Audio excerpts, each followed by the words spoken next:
ប្រជុំរឿងព្រេងនិទានខ្មែរសូមជូនរឿងអ្នកនេសាទដូងទឹកកាលពីព្រេងនាយមានអ្នកនេសាទម្នាក់រកស៊ីចិញ្ចឹមជីវិតដោយលំបាកបុរសនេះ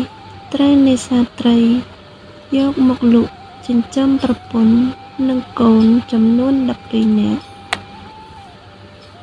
ការរកស៊ីចិញ្ចឹមជីវិតប្រព្រឹត្តទៅយ៉ាងលំបាកដោយបុរសយើងមានបន្ទុកសមាជិកគ្រួសារយ៉ាងច្រើនអ្នកហើយដោយផលនេសាទពុំសូវហុចផលឲ្យផងនោះជីវភាពគ្រួសារគាត់ចេះតែដុនដាបទៅជាលំដាប់ថ្ងៃនេះបុរសកំសត់រកចាប់ត្រីពុំបានសោះពេញមួយថ្ងៃតាំងពីព្រលឹកគាត់ខំស្វែងរកចាប់ត្រីតែសូម្បីតែកូនត្រីមួយគាត់ក៏រកមិនបានផងគាត់មានការភ័យព្រួយជាខ្លាំងព្រោះគាត់មិនអាចត្រឡប់ទៅផ្ទះដោយដៃទទេនោះបានទេប្រពន្ធកំណាចរបស់គាត់មុខជាចេស្ដីបន្ទោសគាត់ហើយកូនទាំង12នាក់ច្បាស់ជាយំទារកអាហារដោយស្រែកឃ្លានគាត់ពិបាកចិត្តជាខ្លាំងដកដង្ហើមវែងដោយអស់សង្ឃឹមនៅឯនាយសមុទ្រព្រះអាទិត្យបញ្ចេញរស្មីក្រហមព្រឿងប្រៀបនឹងអស់ស្ដង់គត់ទៅហើយគាត់ពុំហ៊ានដើរចូលទៅលំនៅឋានឡើយគាត់អង្គុយនៅគល់ដូងមួយនាមាត់សមុទ្រដោយទឹកមុខក្រៀមក្រំគាត់ខំរិះរកឧបាយកលដើម្បីដោះស្រាយបញ្ហាជីវិតដែលហាក់ដូចជាសែនចង្អៀតចំពោះរូបគាត់ណាស់បុរសយើងរកពុំឃើញកលណាមួយសោះគិតទៅទឹកភ្នែករបស់គាត់ក៏ហូរមកយ៉ាងជោគជាំគាត់ស្រែកទ្រហោយំ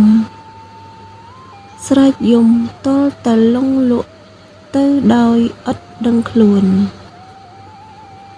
រំពេចនោះស្រាប់តែមានសំណើចអាតកំបាំងមួយលាន់ខ្ទរសន្ធឹកឡើងហាណែអ្នកឯងក្រណាស់ចូលប្រញាប់ក្រោកឡើងហើយត្រឡប់ទៅផ្ទះបុរសភ្ញាក់ឡើងឃើញតាចាស់ម្នាក់សក់ស្កើព្រាងរញ៉េរញ៉ៃប្រកបដោយទឹកមុខម៉ឺងម៉ាត់បុរសកំសត់យើងភ្លាត់មាត់ដោយអំណរពោលទៅកាន់តាចាស់ថាសូមលោកម្ចាស់ជួយខ្ញុំផងចូលឯងយកផ្លែដូងទឹក3នេះចុះតែត្រូវចាំថាកាលបើឯងប្រាថ្នាចង់បានអ្វីហើយចូលឯងកាប់បំបែកដូងមួយនេះទៅកាលបើធ្វើដូចនេះឯងនឹងបានសម្រេចដូចសេចក្តីប៉ងប្រាថ្នាមិនខានឡើយដូចនេះក្នុងចំនួនផ្លែដូងទាំង3ឯងអាចប្រាថ្នាបាន3យ៉ាងចូលឯងយកវាទៅប្រើចុះតាចាស់ស្ដីចប់ក៏រលាយអន្តស្ថានបាត់ទៅអ្នកនេសាទត្រេកអរណាស់គាត់ក្រោកយកផ្លែដូងទាំង3ធ្វើដំណើរទៅកាន់លំនៅនៃអាត្មាដោយទឹកមុខរីករាយជាពន់ពេកទៅដល់ទីលំនៅប្រពន្ធកូនប្រុសស្រីរបស់គាត់បានឃើញផ្លែដូងទឹក ទាំង3នោះពុំមាននរណាម្នាក់ពេញចិត្តឡើយប្រពន្ធក៏ចាប់ផ្ដើមស្រដីថាតាប៉ែយកផ្លែដូងមកធ្វើអីអញមិនស៊ីដូងទេកូនទាំង12នាក់ក៏ជួយស្រែកបន្តឮដូចនោះបុរសកំសត់ក៏ដាក់ផ្លែដូងចុះហើយអង្គុយក្បែរនោះពោលដោយទឹកមុខញញឹមថាឯងមិនដឹងទេដូងនេះជាដូងទឹកណាឯងចង់មើលឬណែតាប៉ែកំអួតទឹកដាស់មើលលបងទៅប្រាថ្នាសុំកូនបាន4-10អ្នកទៀតមើលបុរសជាប្តីក៏ចង់លបងប្រសិទ្ធភាពដូងទឹកគាត់ដែរសឹងតែភរិយាស្ដីចាប់ពុំទាន់គាត់ក៏កាប់បំបែកដូងទី1ភ្លាមកូនក្មេង10នាក់ទៀតក៏ប្រកាសឡើងភ្លាមចំពោះគាត់ញីភ្នែកសម្លឹងមើលទៅហ្វូងក្មេងដោយឆ្ងល់ផងភ័យផងគាត់ភ័យព្រោះបើថែមកូន10នាក់ទៀតគាត់នឹងមានអ្វីចិញ្ចឹមវា